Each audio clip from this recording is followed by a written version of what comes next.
Hello, everyone. Welcome to Carnage Reviews. My name is Eric, and today we're looking at an exploitation film from 1981, Butcher, Baker, Nightmare Maker, also known as Night Warning. Just a quick reminder that if you haven't done so already, please consider subscribing to the channel.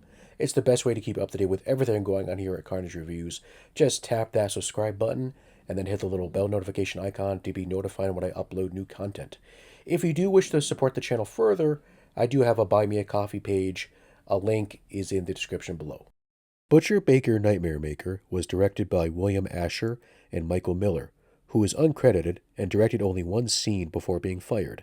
It stars Jimmy McNichol, Susan Tyrrell, Bo Sevenson, Marsha Lewis, and Bill Paxton.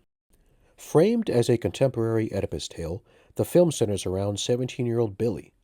Billy lives with his protective and strange Aunt Cheryl, who took custody of him after his parents died in a very suspicious car accident.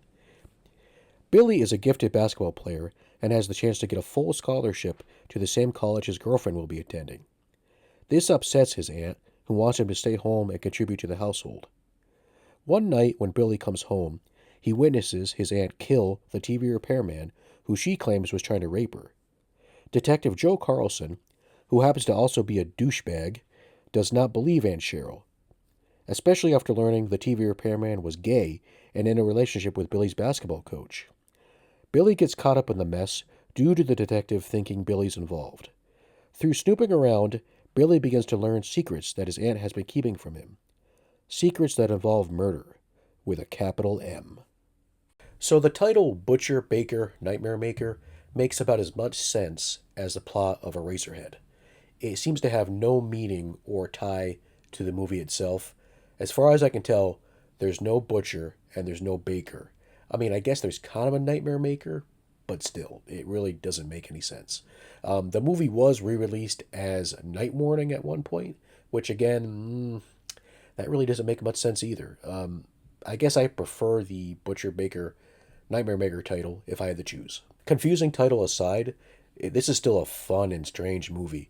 It has a car accident scene that rivals any Final Destination movie, I think. In fact, I wonder if Final Destination actually took inspiration from this scene. When you watch the movie, it's pretty obvious where it's going, but the way in which it gets there is really fun. I think the last 15 to 20 minutes are probably the best part of the movie. Susan Tyrrell, who played Aunt Cheryl in the movie, does a really good job in the role. She can come off as nurturing and caring one minute, and then just switch to batshit Looney Tunes the next. Towards the end of the movie is where she really shines in the role. In fact, I didn't realize this, but she was the narrator in Document of the Dead, which is one of my favorite documentaries. So, I'm about to put the spoiler alert sign up, so if you don't want to be spoiled, just skip this part of the video until the spoiler alert sign goes away. I think it's pretty obvious that Aunt Cheryl is the one that killed Billy's parents from the start of the movie. I think it's pretty clear. She's obsessed with Billy, but it's not for the reason that you may think. I'm your girlfriend now. Well, it might be. I gotta say, some of the comments that Billy's aunt makes towards him are just downright weird and creepy. I mean, just listen to some of this. I am going to be your date tomorrow night. Sorry. Big old house? That must get awfully lonely. No. Good company for each other. In the movie, Aunt Cheryl has this friend that comes over to their house quite a bit, and she has a very annoying voice. See you tomorrow. Thanks for the pickled tomatoes. Boy, I hope nothing bad happens to her. So, be it that there is a gay character in the film, and that this movie was made in the 80s, there is some rather vulgar language used towards gay people.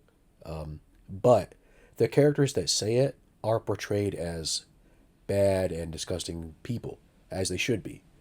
The gay character in the film, who is Billy's basketball coach, is portrayed in a very positive light. He's caring, kind, and just generally wants to help Billy. The police officer, who I think is the real villain of the story, is just everything a shit person can be.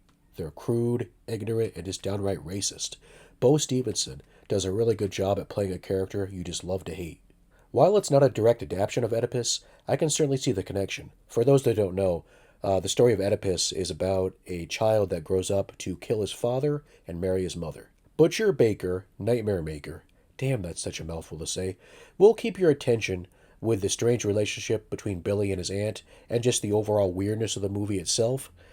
It's fairly obvious where the movie goes, but the ride that it takes you on to get there makes it worth the price of admission. I give Butcher Baker Nightmare Maker 3.5 skulls. So it appears when I originally recorded this video, I forgot to record a conclusion. Oopsies. Anyways, if you enjoyed today's video, please tap that like button.